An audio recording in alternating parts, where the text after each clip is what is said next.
Kalau menurut undang-undangnya kan harus ada itu. Kalau tidak salah 3 capres, 2 wapres. Tidak mungkin, kalau dihilangkan tuh tidak mungkin. Pasti ada 3 capres. Kalau dihilangkan tuh artinya menyalahi undang-undang. Pasti itu. Ya, kalau dulu memang tidak ada perdebatan, sebelum perdebatan itu nggak ada. Nah sekarang ada debat karena ada isu bahwa nanti kalau itu akan didampingi, mestinya 2 capres sendiri, 2 wapres sendiri, 1 bareng capres dengan wapres misalnya. Itu mungkin lebih elok ya. Masih bersama saya Ketua KPU Pusat periode 2022 hingga 2027 Bapak Hasyim Asyari. Pak Hasyim, tadi kita sudah dengar sampai Pak Wapres itu, Pak Ma'ruf Amin ikut bersuara karena melihat pertanyaan publik ini mau menghapus debat cawapres. Jadi wakil presiden sampai bilang saya aja debatnya sendirian, kenapa itu harus diubah? Mungkin beliau lupa kalau debat beliau waktu itu cuma sekali ya. 2019 debat yang khusus cawapres, rekamannya masih ada, berita-beritanya ada, debat cawapres yang khusus head to head antar cawapres cuma sekali. Nah oleh karena itu, karena di Undang-Undang Pemilu dan dalam peraturan KPU sebagai turunan dari Undang-Undang Pemilu menentukan bahwa 5 kali debat itu komposisinya 3 kali debat capres dan 2 kali debat cawapres, justru KPU ingin menggelar debat capres itu sebagaimana yang ditentukan dalam undang-undang. Jadi nanti kesempatan untuk debat capres 3 kali dan debat cawapres 2 kali. Artinya yang memang capres sama capres, cawapres sama cawapres komposisinya seperti itu. Pak Hasyim sudah menerangkan, mengklarifikasi di program Rosi ini soal 5 kali debat capres, 2 calon presiden saling berhadapan dan 3 debat calon presiden saling berhadapan dan 2 debat calon wakil presiden berhadapan. Ini sudah dikelirkan di Rosi. Terima kasih Pak Hasyim. Hanya memang KPU akhirnya mengubah format seperti di undang-undang ini. Kita berterima kasih pada tekanan publik. Jadi karena itu menjadi bagian yang mengingatkan KPU supaya nggak main-main dengan format debat capres-cawapres. Kalau dianggap mengubah format, itu bukan kemudian mengubah format keluar dari ketentuan undang-undang. Kita kan melakukan evaluasi dari catatan-catatan pelaksanaan pemilu sebelumnya. Setelah kita cek informasi, data, tayangan, memang situasi yang lalu 2019 debat cawapres cuma sekali. Maka kemudian kalau dianggap mengubah format itu mengubah format pemilu dari 2019 kembali ke format yang ditentukan oleh Undang-Undang Pemilu, yaitu debat capres 3 kali, debat cawapres 2 kali.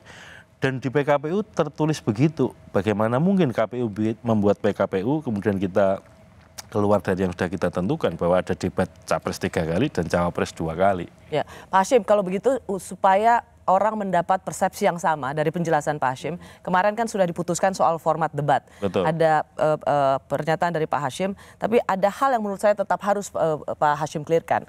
Tapi saya tunjukkan dulu, kita dengarkan dulu apa penjelasan dari Ketua KPU.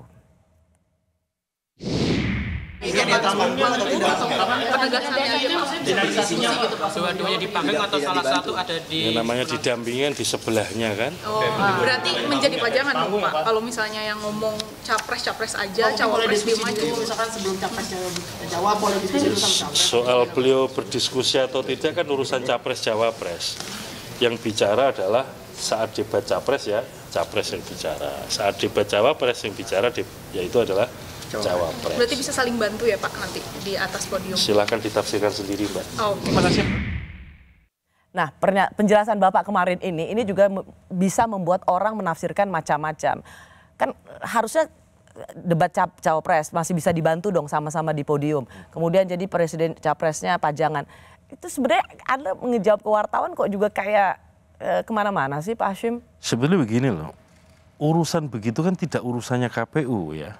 Urusan KPU itu memberikan porsi saatnya debat capres, capres yang bicara. Sudah saya tegaskan tadi. Saat debatnya cawapres, cawapres yang bicara. Kemudian dia ngomong, kalau begitu yang lain nggak bicara cuma pajangan. Masa saya mau komentari urusan beginian? Saya skip, saya nggak komentar itu. Tapi begitu ditanya misalkan, kalau begitu boleh diskusi di antara mereka. Itu urusan beliau, pasangan calon. KPU nggak ngurusi itu. Tetapi intinya yang katakanlah kesempatan untuk bicara kepada publik untuk merespon pertanyaan atau merespon isu tema yang diperdebatkan, ya kesempatannya kalau debat capres, capres. Kalau saatnya cawapres, cawapres. Poinnya di situ sebetulnya. Saya tidak. Seharusnya ini tidak menjadi polemik yang luar biasa berhari-hari, berminggu-minggu seolah-olah KPU kemudian melindungi paslon tertentu atau kemudian ingin membuat satu modifikasi dari format debat. Karena tadi Pak Hashim mengatakan ya memang paslon, tapi kan yang ingin didengar publik sebenarnya ada debat calon presiden dan ada debat calon wakil presiden. Loud and clear harusnya itu bisa dijelaskan dari awal. Sebetulnya sudah menjelaskan, tetapi sekali lagi ketika pertemuan tanggal 29 November itu kan belum sampai pada titik temu keputusan tertentu. Karena diskusi itu diskusi awal yang kemudian dalam diskusi kan pasti ada dinamika antar pasangan calon dan juga dengan antar tim pasangan calon dengan KPU. Dan ini juga kami minta ini pembicaraan di sini dibawa pulang, dibicarakan dengan pasangan calon dan juga dibicarakan tim besarnya supaya apa? Kemudian cara pandang yang relatif sama ketika nanti pertemuan berikutnya dibahas. Dan sebelum pertemuan berikutnya kan sudah ada catatan tertulis dari masing-masing pasangan calon. Kalau saya secara pribadi begini ya, kalau ada orang mengatakan bahwa ini nggak seperti pemilu-pemilu sebelumnya, urusan debat capres saja diperdebatkan. Ya kok jadi kayak begini? Kalau saya mengambil hikmahnya, justru sekarang orang menjadi aware, menjadi perhatian terhadap masing-masing tahapan pemilu, termasuk ketika mau debat. Dan ya hikmah itu kalau bahasa Inggrisnya kan blessing in disguise ya. Lalu kita bisa tahu publik arahnya seperti ini. Publik ingin menjaga KPU itu bekerja on the track sesuai dengan peraturan perundang-undangan. Bahwa kemudian ada diskusi, kalau saya bersyukur orang memperdebatkan ini panjang lebar. Ya, tapi hati-hati Pak Ketua, hati-hati. Karena jangan sampai alert atau ramainya atau ingatan publik tentang mengingatkan KPU oleh publik ini jangan sampai membuka ruang orang distrust pada KPU. Ya. Jangan sampai kemudian hanya gara-gara ada hal yang prinsip yang nanti saya ingin tanyakan soal data kebocoran dan lain sebagainya, soal debat yang bisa dibilang sangat simpel dari seluruh pekerjaan kompleks KPU aja, seolah-olah KPU ini nggak kerja profesional.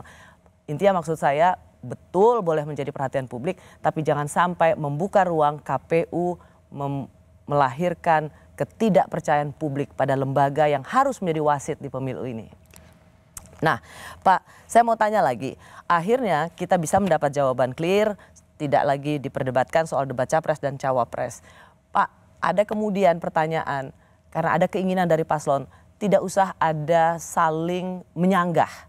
Apakah memang ini juga menjadi format yang bisa dibilang final? Karena ada kisi-kisi pertanyaan atau tema yang akan diberikan kepada paslon. Tapi apakah saling menyanggah seperti format lalu juga masih bisa diakomodasi? Iya, jadi dari segi teknis pembicaraan dalam perdebatan tentu ada kesempatan untuk menyampaikan visi misinya apa sih dalam durasi waktu tertentu.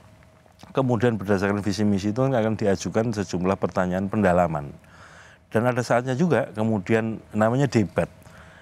Pasangan calon yang lain, apakah calon presiden, calon wakil presiden dikasih kesempatan untuk memberikan tanggapan terhadap standing positionnya. Katakanlah si A menyatakan begini, si B dan si C diberi kesempatan untuk menanggapi itu. Karena apa? Ini kan dalam rangka untuk menegaskan kepada pemilih bahwa sikap atau posisi kami dalam isu ini, tema ini, topik ini posisi kami. Itu penting supaya kemudian sekali lagi ya, yang namanya kampanye itu kan sebetulnya salah satu cara peserta pemilu untuk meyakinkan pemilih untuk memilih dirinya. Nah kesempatan seperti ini harus digunakan dan memang KPU memberikan kesempatan itu. Jadi penting sekali memang untuk menyelenggarakan debat ini karena kita percaya semua anak bangsa atau mereka yang sudah menjadi pasangan calon presiden dan wakil presiden adalah putra-putra terbaik bangsa.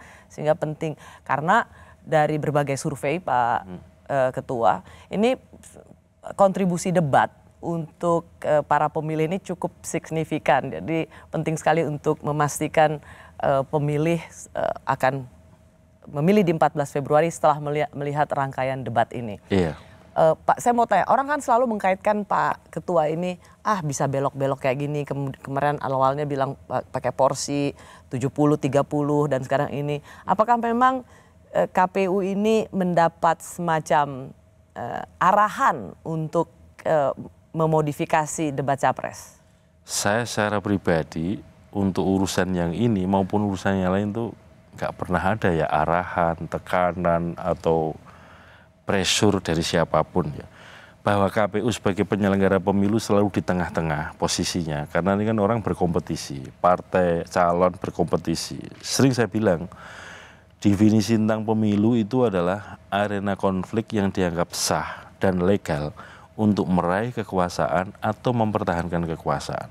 Maka dalam posisi ini kan sebenarnya KPU berada di tengah-tengah supaya kemudian seperti kata Pak Rosi tadi, jangan sampai KPU menjadi faktor pemicu konflik. Ya. Menjaga ini bukan pekerjaan mudah. Pekerjaan teknikalitas dan manajemen pemilu itu satu hal yang berat. Tetapi yang lebih berat lagi itu menjaga posisi KPU supaya kemudian tidak dipersepsikan berada di salah satu pihak atau menguntungkan pihak lain atau merugikan pihak lain. Ini Pak Hashim yang paling aware berat. ya, saat ini juga sudah mulai ada persepsi itu. Saya paham, karena kan kita mengikuti berita, mengikuti pembicaraan, dan juga di ruang-ruang publik maupun berbagai macam informasi yang masuk kan kita juga mengikuti. Nah karena itulah kemudian KPU harus makin secara pribadi maupun secara kelembagaan harus makin hati-hati dalam mengambil sikap dan juga dalam mengambil keputusan. Kembali ke soal tadi ya, rapat 29 November ini kan masih awal dan nggak ada cerita di dalam itu alot, perdebatannya kenceng, saling ini nggak ada. Karena mereka teman-teman yang jadi tim pasangan calon kan berteman semua. Sangat cair diskusinya. Termasuk diskusi yang rapat yang tanggal 6 Desember kemarin. Masalahnya masing-masing punya notulensi. Betul. Nah, yang saya lihat KPU tidak maju untuk berbicara, menengahi atau menyelesaikan kegaduhan ini karena KPU sendiri seperti tidak punya notulensi rapat Ada yang bisa notulensinya. diterima. Nah, kenapa tidak dari awal langsung mengatakan sebentar masih akan tetap dibahas sehingga nggak menjadi polemik seolah-olah kemudian KPU ini sedang bermanuver. Sebenarnya sudah saya sampaikan ya, persoalan ditulis atau tidak tulis kan bukan urusan saya ya, tapi kan sudah saya sampaikan bahwa KPU belum mengambil keputusan apapun, KPU belum menetapkan apapun. Tapi yang jadi problem ketika sudah ditulis KPU sudah menetapkan, KPU sudah memutuskan. Ini kan masih sangat cair ketika pertemuan pertama. Kami KPU juga mau menyampaikan pandangan bahwa debat itu begini, formatnya menurut undang-undang dan seterusnya. Silahkan diskusi di sini dan kemudian nanti dimatangkan lagi dengan menyampaikan usulan tertulis. Itu untuk jadi bahan rapat berikutnya yang kita selenggarakan tanggal 6 Desember kemarin. Ya. Alhamdulillah kemarin kan kemudian ada titik temu antara KPU dengan pasangan calon untuk format debat dan seterusnya. Catatan saya dan saya rasa banyak yang juga ikut mengamati ini, Pak Hashim, ini seharusnya debat ini nggak dibahas berlarut-larut sampai tinggal 5 hari loh. Dari hari ini kita bicara sampai hari Selasa depan 5 hari ini sebenarnya agak beresiko. Tapi kita sudah menyudahi soal debat ini, 3 calon presiden dan 2 calon wakil presiden. Terima kasih untuk mengklarifikasi soal debat ini, Rosi. Selanjutnya lagi-lagi ada isu yang menyerang KPU atau kontroversi KPU karena apa? Ini tentang data pemilih yang bocor. Apakah ini bisa menimbulkan potensi kecurangan pemilu? Kami kembali sesaat lagi. Saya